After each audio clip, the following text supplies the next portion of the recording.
Attendance ma'am बस actually, थोड़ा explain कर दीजिए मैम, स्टार्टिंग से रिकॉर्ड कर लीजिए। हाँ ठीक है, चलो इसको स्टार्ट कर देते हैं। Item dot project. So today we are using list and function and we are creating the binary file item.dat. So first line is import pickle. Why we are using pickle? Because we are going to write in a dat file and we are going to read from a dat file. So for writing, which function is used? Pickle.dump, and what you want to write, in which file you want to write.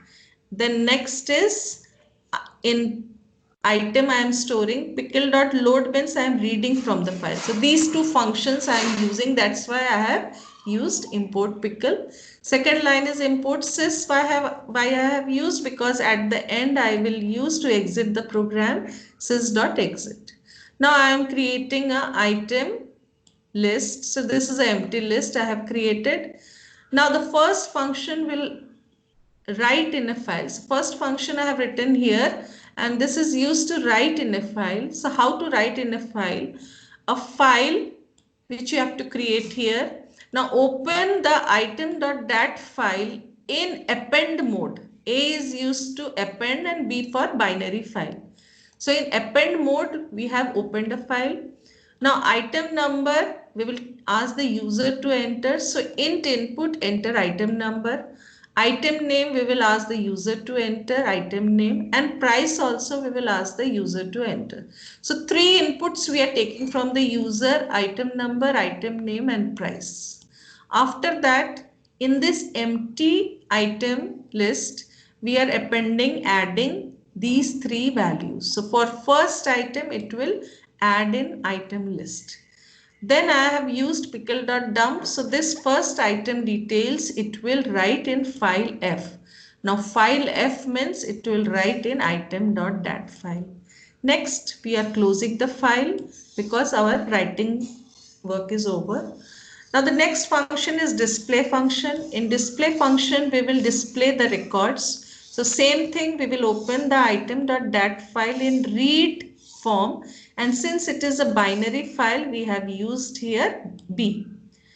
Now in try, we will write the program, because when end of file is there, it will show error. So we have used here one except end of file error, which will simply allow it to, means pass we have used, means it will not do anything. Pass क्यों use करते हैं? क्योंकि ये कुछ नहीं करता है, बस ये error नहीं होने देगा, और नहीं तो क्या होगा, ये error हो जाएगा. So in this, what we are doing, we are simply loading or reading from a file. Which file we are reading? Item.dat file. All the contents we are reading and storing in a variable item1. Since we have used list here, so all it will read in list form. When you will print, it will show the output in list.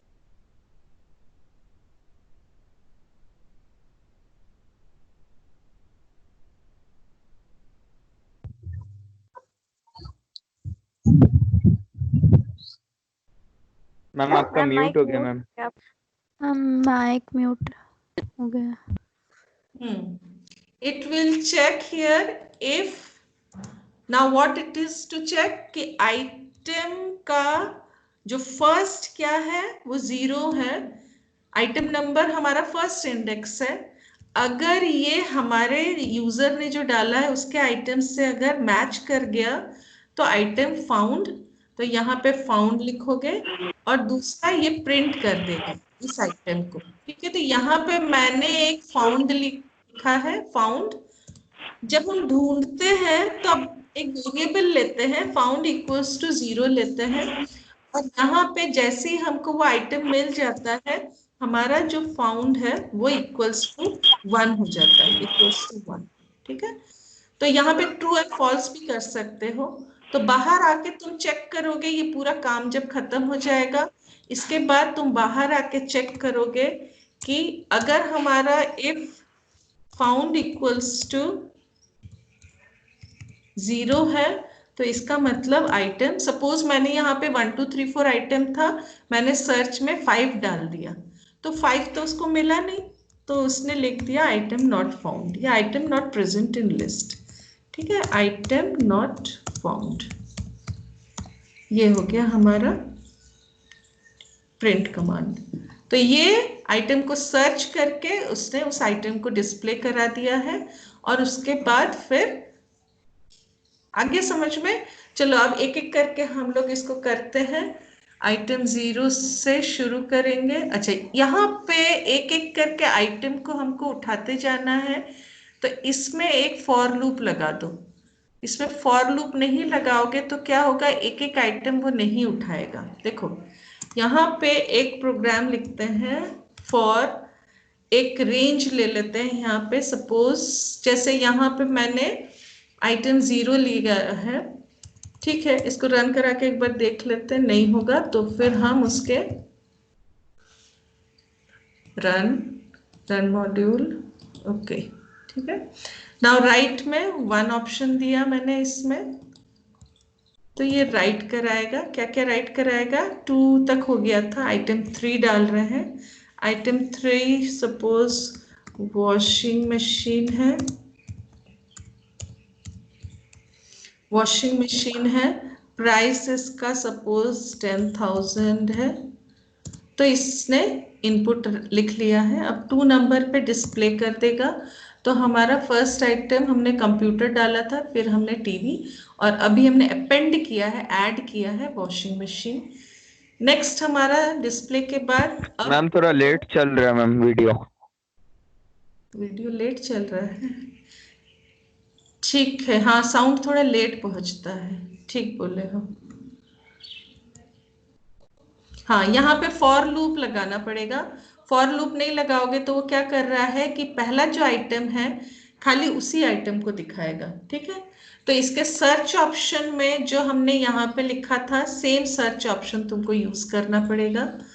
Search option में हमने क्या किया था, इसमें हमको एक एक करके लेते जाना है। लोड करने के बाद ये तो एक्चुअली डेटा के आर्स से वो कर रहा था, इसीलिए ये काम कर रहा था। लेकिन यहाँ पे तुमको 0 ऑप्शन से चेक करना है, तो एक एक करके उठाते जाएगा वो, ये एक एक रिकॉर्ड उठाते जाएगा और ये डिस्प्ले करता जाएगा। तो यहाँ पे प्रिंट आइटम में, यहाँ पे अगर आइटम के आइटम 1 लिखना था, सॉरी आइटम 1 के 0 में, तो ये प्रिंट आइटम 1। हाँ, फिर से एक बार सर्च कर लेते हैं खाली, ठीक है।